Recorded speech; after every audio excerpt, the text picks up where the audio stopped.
My friends, இன்னைக்கு நம்ம அரிசி ரொட்டி தான் செய்ய போகிறோம். அதுக்கு தேவையான பொருட்கள்: ஒரு பெரிய பவுலு அரிசி மாவு, ஒரு கப்பு வெங்காயம் பொடிசா அரிஞ்சது, ஒரு கப்பு கேரட்டு, ஒரு சின்ன கப்பு தேங்காய் துருவல், அப்புறம் சோம்புக்கீரை, இதுதான் மெயின், ஒரு கப்பு, அப்புறம் ஒரு 4 பச்சை மிளகா, அப்புறம் கருவேப்பிலை 2 கொத்து, அதுவும் பொடிசாக கட் பண்ணுது. அப்புறம் தண்ணி நல்லா கொதிக்க வச்சுக்கணும் ஃபஸ்ட்டு.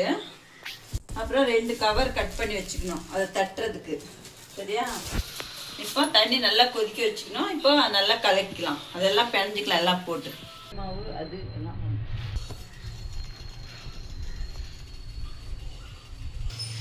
இப்போ எல்லாம் போட்டு நம்ம கலக்கலாம். ஃபஸ்ட்டு வெங்காயம், அப்புறமா கேரட்டு,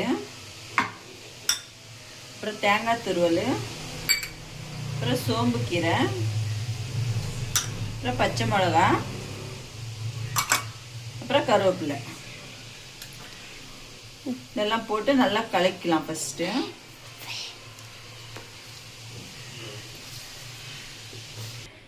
இப்போ தேவையான அளவு உப்பு போட்டுக்கலாம்.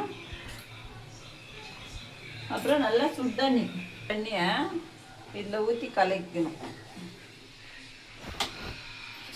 கை வச்சு கலக்க முடியாது, நம்ம கரண்டி வச்சு தான் கலக்கணும்.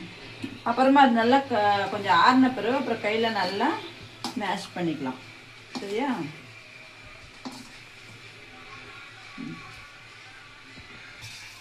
இந்தமாதிரி சப்பாத்தி மாவோட கொஞ்சம் லூஸாக இருக்கணும், அவ்வளோதான் மாவு. இவ்வளோ பிணைஞ்சி ஒரு 5 நிமிஷம் மூடி வச்சுட்டு அப்புறம் தட்டி நம்ம சுட வேண்டியதான்.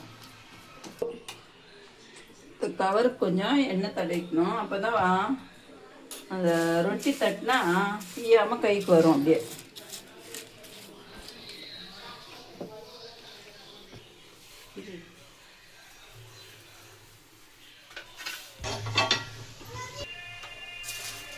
இப்படி கீழே ஒரு கவர், அதுக்கு எண்ணெய் தடவிட்டு மேலே ஒரு கவர் வச்சு இப்படி ரவுண்டாக தட்டிக்கணும்.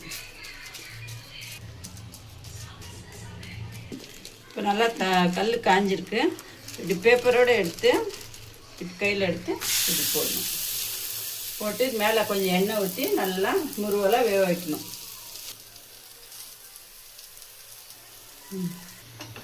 ஒரு பக்கம் நல்லா வெந்துருச்சு, இன்னொரு பக்கம் திருப்பி போட்டு நல்லா மீடியம் ஸ்லிம்